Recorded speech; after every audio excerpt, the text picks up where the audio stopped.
the recording. So, from your first year itself, you have started to learn these courses. Maybe some extent the introduction to aerospace technology or aerospace engineering also will give you some insight about the aerospace. Some part you might have undergone structures, importance, and so on.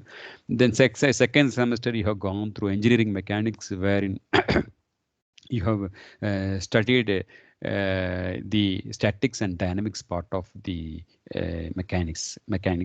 In statics part you have undergone different energy criteria, different methodology to find the forces, wherein you have considered the entire the domain, or the concept was rigid body mechanics, basically, where you did not think about anything on stresses or displacement, only deformations.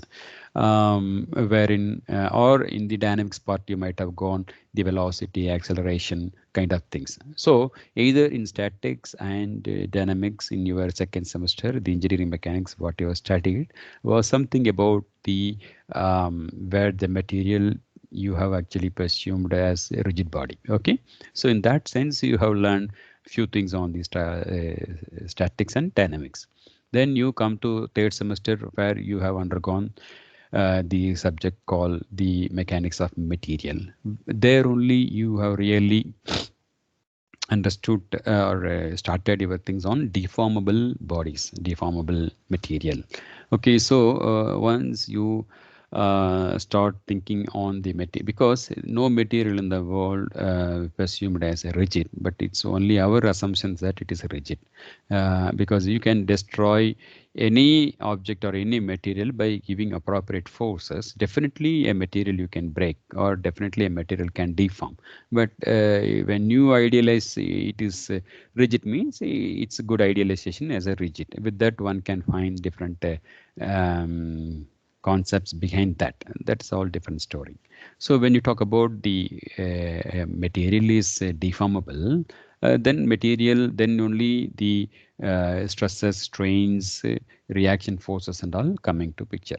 So in your mechanics of material, you must have undergone to see different stresses existing in the structures, something like axial stresses, bending stresses, torsional stresses, then different torsional transfers, shear stress, or general shear stress, and some amount of energy concept, how the energy is creating, how the energy is converting, what is an energy created by sudden load, energy created by the a linear fashion of loads.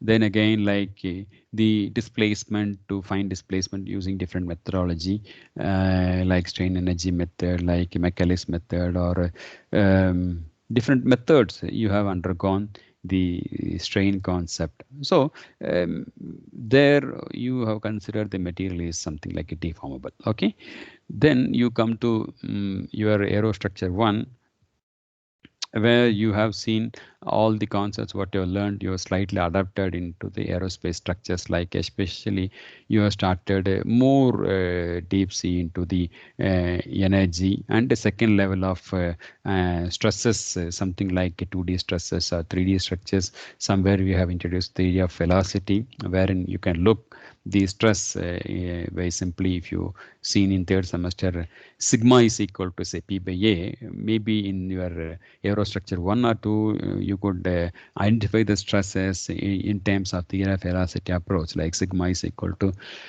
delta F by delta T, delta F by delta A, wherein your delta A is tends to delta A is tends to 0. So in that level you have matured in the aerostructure 1 or aerostructures 2, and also in-depth knowledge about the thin structures, especially thin structures, all those things. Thin structures subjected to torsional bending, and the different concept theory behind the beam formulation, all those things you have undergone. So these are all something like about the structural and material and so on. And also you have seen, in addition to this, in third semester also you have seen materials for the avionics, and somewhere you have seen composite materials.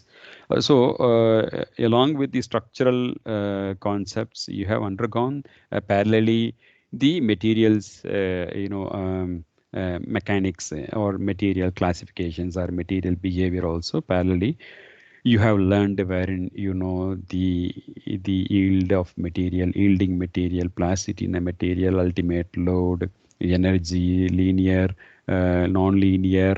Okay, so the behavior, okay, the effect of Poisson's ratio, what exactly the shear modulus. So all those aspects you have parallelly you have gained the things. This is up to your fifth semester. Then again you have undergone to apply all these concepts. Okay, you have learned finite element analysis also, wherein it is a kind of a mathematical tool, numerical mathematical tool. One can apply on the where you could not apply concept on complex structures, all the field of mechanics concepts on the structures, real-time structures. It is convenient way to use the finite element techniques to solve the problems, but the basic fundamental knowledge has to come from these subjects only, materials and the structural subjects only, put up in these equations. There you will see the set of simultaneously equations to solve the critical problems for the all the structural responses. That is what you have learned the finite element analysis or methodologies. Okay, so with that prior knowledge, now you are looking something much more higher in structural mechanics or the materials things you want to do. So that is where you have chosen this particular fracture mechanics. Okay, so this is where now you stand. Am I correct? Yes, sir. Yes, sir. Yeah, Yes, now sir. this is what you have stand as on today. Isn't it now? Yes, sir. Yes. Yeah, good. So now, what exactly we can do in this particular fracture mechanics? Now, now you are all completed your 3 years. Now you'll be a little bit a designer. Okay, one can think of you that you may be a designer. Designer means what? If I give you a task, something like, hey, please, I'm giving you, there is a load acting on this particular structure. Okay, so can you design this particular structure? So now you are somewhat in that particular level of knowledge. So a simple structure, an axial rod. I want to design the axial rod. So what do you mean by design means design is nothing but finally I have to come out with a geometry of a section, and also I have to make sure that that particular geometry can take care of the given load without fail. That is what the ultimate. My structure has to take the given load. So what is my structure? The structure is supposed to have some dimension, some geometry. So I need to provide that particular geometry to that particular structure so that I can apply load. The structure should withstand particular load safely. This is the actual task. Okay, what is it designing? So the same thing is applicable if I give you a task, 10,000 crore, please design an aircraft. The same concept applicable. I want to design an aircraft. That's all. 10,000 crore is given to you. So, aircraft I want to design, or an axial rod I want to design, or I want to design a submarine. So, task is the task. It is simply a single line. Okay, it can be a rod, or it can be a beam, or it can be an airplane, or it can be a rocket, or it can be a something like that. Okay, the task is design the rocket, design the axial member. That's all simply. But what exactly that again the what you call that the final wordings also same. Design the the axial load, the axial member supposed to take the given load with the appropriate shape. Similarly, my aeroplane, no, it has to fly to one place to another place with a particular shape, with a particular given load. My submarine also should undergo the shear, and it has to move from one place to one place, okay, safely for the given load, isn't it? No, so the task or the what you call that, the category or something, it will not change anything. A simple rod to and a complex aeroplane or rocket. But the thing is, what is your designer means what? Designer means I have to come out with a shape. Now another question will come to you. Suppose if I am taking, uh, I'm asking you to design a chair. Chair. What is the purpose? To sit. It is a simple concept. So this particular, Muthu, the door closed. So this particular thing is what a task is given to you as an engineer. So I want to design a chair. So what is that? I need to produce a chair where what is the purpose? People used to sit. A simple task is given to you. But what is that? One can go with a chair. Simply, I can take a very big stone, a rock. Okay, I can carve it or I can chisel it. Simply make a round shape. I can come out with that. So this is the chair. Yes, purpose is solved. What it's I can sit on that particular platform. Somebody will come out with something like they will take a big steel mold. They will come out with this cube, a steel cube. You can keep, you can sit. Fine. Yes, it serves its purpose. Absolutely no problem. Okay, but if you are an engineer, your task is not ended with that level. Now only a word is coming or a concept is coming, optimum design. What is that? Optimum design. Yes, that is where you have to classify from a common man or a thinker to a designer or perfect engineer. The optimum, that is where the real problem comes. Okay, so one can make anything, one can make aeroplanes, no problem. I want to succeed in that particular production means my aeroplane should be, optimum.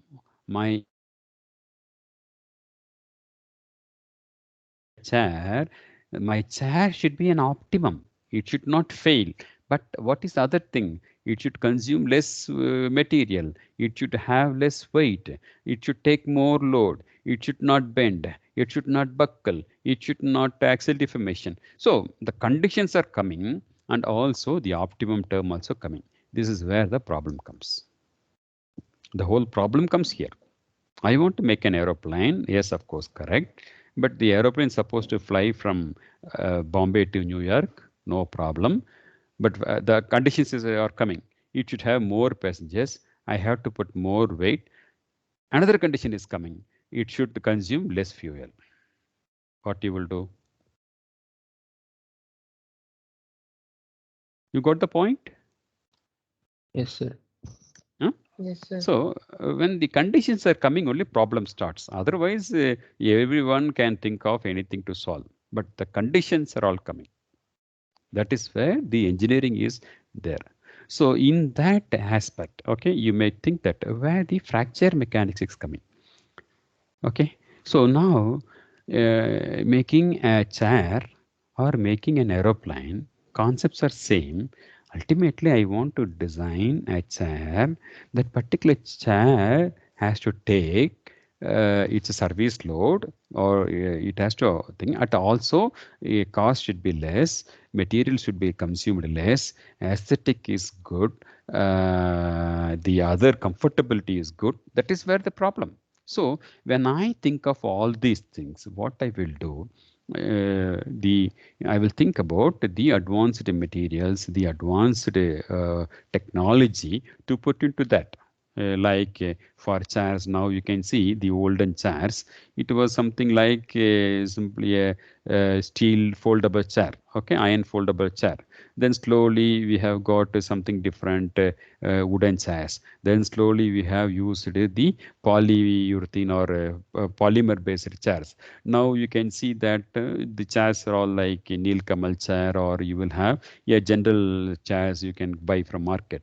So what is the difference between a Neel Kamal chair and ordinary market Sarana stores Chinese chairs? So it is having some purpose. Okay, the plastics which is used in Neel Kamal may be better, but whereas once you buy platform chair, plastic is a little this one. How do you know that? Once you, over the period, the question is over the period, if I use that particular chair, because of the environmental problem, or because of the service conditions, or because of the fatigue nature of the load. What do you mean by fatigue load nature means? We are using, I'm sitting, standing, sitting, standing, sitting, standing. That means the sinusoidal load I'm applying on the structure. Because of these reasons, climate, fatigue nature of load, okay, all these things. Or if you take an aircraft, something like aircraft is made something, and the aircraft is landing, takeoff, cruise, landing, takeoff, cruise, landing, takeoff, cruise. So it is undergoing cyclic load, or a set of cyclic load, and it will undergo different temperature conditions, it will undergo different climatic conditions, it will undergo different human error onto the system. Because somebody want to sit, you can't expect everyone sit very gently, decently. Somebody will jump onto the chair. Similarly, an aircraft will be landed or landing by some inexperienced pilot. Sometimes he will make a crash landing, in the sense like the unsmooth landing one can make. So these are all some of the problems will go under the things. Because you can see that I am taking two extreme cases of design. One is a chair, and another one is an aircraft. Now you can see everywhere, you can see similarity. Okay, you can see the similarity in design everywhere, same. Whatever the points you have to be consider in your mind, all those things are all same, isn't it? No, even the same thing applicable to any system in the world, rocket or submarine, same thing. So now, okay, when you talk about the overall loading history, something I have used a word called fatigue load. This is important load. Okay, fatigue load. Okay, fatigue load means your day to day you're applying load. That is fatigue load. What is other type of load? Somewhere something like if you take the buildings, okay, the buildings, you will have the columns, beams, slabs, and all these things. So the buildings, the dead load is the load which always acts on the system. Okay, that is not fatigue load. But what is fatigue load to a building? When you are coming to classes, you are sitting. So the complete student load is a fatigue load. Because why? Again, you will go back in the evening. The tomorrow only coming. So yeah, buildings are having two set of loads. One is a dead load, which is fixed load, which is always act on the thing, because the entire system has to withhold that particular load. But what is the other load? Something like people are coming and going, coming and going, coming and going. This is something like a instantaneous load, or something like a sinusoidal load, or something like a variation load. So something like aircraft. Your aircraft, let us say your wheel, okay, wheel system. Suppose if the flight is a landed condition, it has to take its complete load onto the system. At the same time, once the passengers are all getting inside, then additional load, then passengers will come down next. So likewise, no. So system is having a permanent load as well as the temporary load. Temporary load means what? Which comes, goes, comes, goes. Similarly, aircraft flying, landing, cruising. Okay, the aerodynamics load come into system. Okay, the aerodynamic loads, we can term it as a fatigue load. Fatigue load means a sinusoidal cyclic load. Something like a structure which is standing on the seashore. The structural weight and things are all permanent load. Whereas the sea waves are all hitting on the body of the thing, no? That is sinusoidal load. Okay, it varies. Okay, wave come hitting, then goes. Wave come hitting and goes. Then once you go full moon day, the wave effects are more. It's a sinusoidal load. So likewise, your chair, chair itself will have some, it won't weight. The four legs supposed to undertake it weight. But in addition to that, human or people used to sit and stand. People sitting. So it's a sinusoidal load. So now you understood that the load, something like it is coming like going, coming and going. Now I'm going to introduce another factor. Okay, that is materials. Because every component is being made of materials. Like a chair, I said, it's a plastic or some kind of polyurethane. If you take my aircraft, aeroplane, it is made of aluminum, or it is made of titanium, or it is made of composite, isn't it? No. So maybe more than one material one can use in aircrafts. Similarly, my submarine, I can use some kind of steel, or I can use some plastics. If you take, rockets, some maraging steel, I use most of them. So materials now. Now I'm going to introduce a concept, manufacturing of the materials. Manufacturing of the materials. Of course, all the material we're supposed to manufacture. So when you talk about manufacturing, there are a lot of uncertainties will happen in the manufacturing, or on the other hand, I would say the defects usually happens in the materials. Understood? All of you are in line with me? Yes, sir. Yes, sir. Yes, sir. Okay. So now the materials when I make, okay, so when I make this particular material, there'll be some defects usually happens in the material. How this material defects is coming and all, it is a totally different concept you're supposed to learn from manufacturing technology or material science.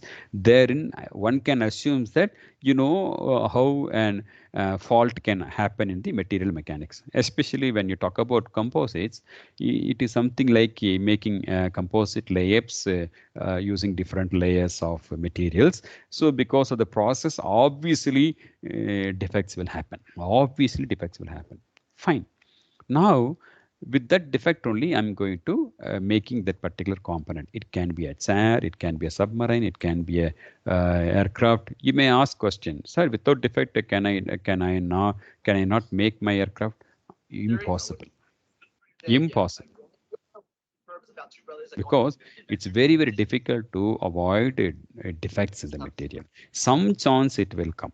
But only thing, even you can go very stringent procedure, very stringent examination, you can avoid the quantum of defect. But it is a very, very difficult task to completely going through the undefected materials to be used in systems. It is impossible, because how I can predict the defects in my system. Again, all of you gone through composite mechanics? Yes, sir. Materials, composite Yes, sir. materials. Yes, sir. Yes, sir. Dr. Bomik taught you this course? Yes, sir. Yes, sir. Where you have undergone a different type of material detect prediction, like NDT, non-destructive testing. Have you undergone procedures, NDT procedure? Non-destructive testing kind of things. Have you undergone any topics on that in Well, composite mechanics? I don't think. Destructive testing means once in your like laboratory, the finding the strength of the steel means what? You are applying the load, you are making to break. From that only you are extracting the property. Am I correct? Yes, sir. That is a destructive testing. Okay, destructive testing. But NDT means without I am damaging my material, I can extract the defects into that. So these things will come under non-destructive testing. It is a very important field of material testing procedure called NDT, non-destructive testing. Have you heard about that terms? A scan, B scan, C scan, some kind of eddy current method, some kind of impulse method. Have you gone through any such topics in your composite materials and mechanics? So it's something like spectroscopy and some. Yes, sir. Some spectroscopy things, sir. X-ray diffraction. Those things are different, ma. Whatever that the advanced AFM technology and all, to find the material character. Okay, sir. AFM, okay, advanced microscopes using X, something like that, all like to find the character of the material, not the defect on the material. like I want to find my what you call the TG, that is a transitional temperature, or my ultimate thermal behavior, or ultimate the what you call that the composite mixing property, or the percentage of fibers into that. All those things you can use such a technology. Okay. Okay, sir. Okay, sir. That is for the testing on the materials. It's a characters. Okay. But what I'm saying is testing of the component, its fault slightly different. Okay. Yes, sir. Yes, sir. Fault means what? Suppose I have made a composite wing, okay, for my Boeing aircraft. Okay, so you know now very well how this particular wing is. It is a layered epoxy carbon layered, and you know the autoclaves. You're using all those things. One can make the my composite wing. So that is the composite wing using my autoclave and other manufacturing process. I have made it.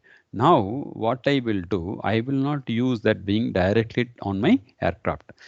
After manufacturing, that wing will undergo a very, very, very stringent testing thing, wherein I should not damage the material, but at the same time, I should find the defects in the material. So for that only, the different scanning process is coming. Like human beings are there, no? We are going for a MRI scan. All those things are there, no? So how these came? It all came from material side only. It came to human beings. Okay. So yeah, human is being put up in the scanner. So you can see X-rays and other things going up and down. From that, it is finding the defects. No. Similarly, you can do on the materials. Okay, we will completely scan the material. We can plot the things. We can easily find the defects and also its location, the magnitude, everything one can find. Okay, so this is called the techniques called NDT, non-destructive testing. There are different testing procedures are there, A scan, B scan, D scan, depending upon the severity of the testing.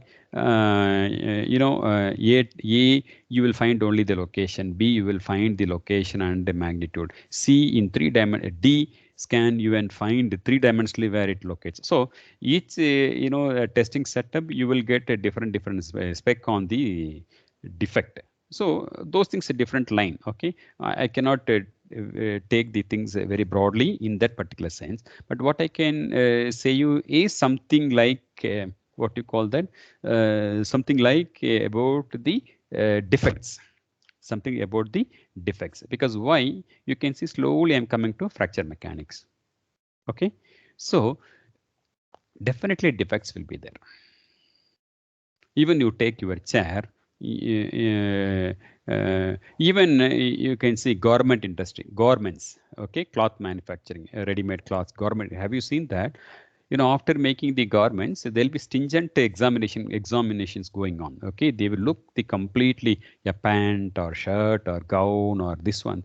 Then if you see, first quality of the material will go to America, something like that. If they find any defect there, you cannot find the defect, but they can easily make the defect. Those defected pieces will come to market, especially on the footpath, where you can see one shirt is a 1,500 euro shirt, you may get it at 300 rupees. How? Because there will be some defect. Now you cannot find that particular defect, but they'll be in a position to find the able to find the defect. So what will happen? 1 or 2, 3 washes, you will find a simple a dot or a hole inside the somewhere on the body of the your material. Okay, so yeah, stringent process will go. Even the especially on the bunion cloths, a t-shirt, everything. After the manufacturing, a stringent process will undergo, wherein they can easily detect the fault, that they will keep it in India, and the rest they will send. So likewise in aircraft or chairs or any material, definitely after manufacturing one can find the defect.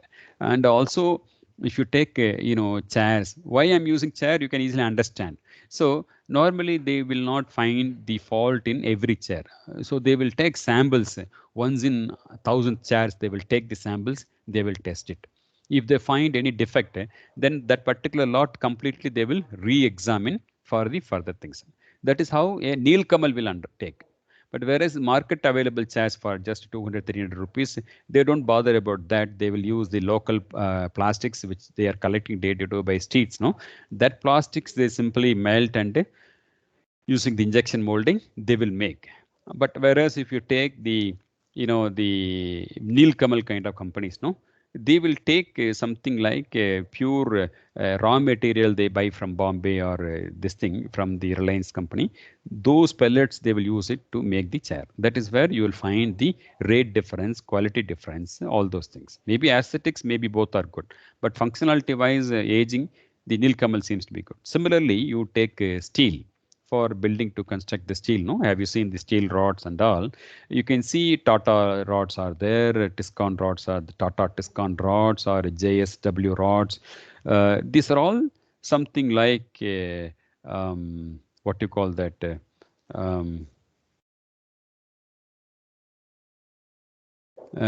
So something like, okay, whereas you can see locally Agni, TRT, this one. So these are all, they are buying the steel pieces from the waste collection from day to day, by street. Those steel, they just melt and making the steel. So you can see the huge difference. Once you completely do NDT test, you can find lot of defects in the local making steels. But whereas in Tata, Tiscon and all JSW steel, you will not find, because they're making the steel from the original raw material. But these people are making steel from the collected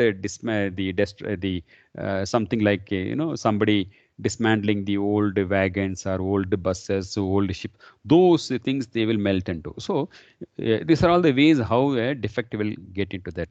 Now I'm going to take just a minute to complete these classes. So what is fracture mechanics means? So when I have these defects, the entire the fracture mechanics will give us, okay, can I use this particular defected specimen? Okay, if the defect is there, how long I can use that particular defect? What is the load carrying capacity? How many years I can use? How many load cycles I can apply?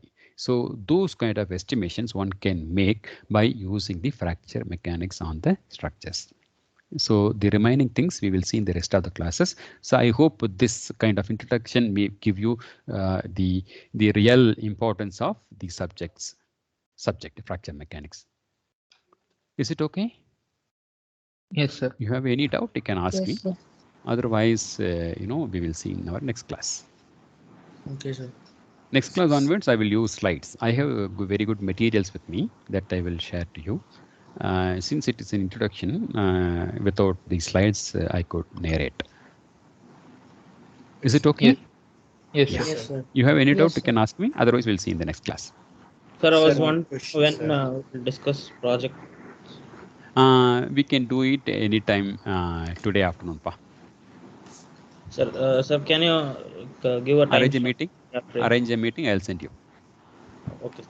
Okay, maybe at 3:30 or sometime. Okay, I will see your timetable. Based on that, I will fix it today. Okay. Okay, sir. Thanks. Right. Okay, sir. Have a Thank good you. day. Bye. Bye. Thank you, sir. Thank you, sir. Bye. Bye. Bye. Bye. Bye.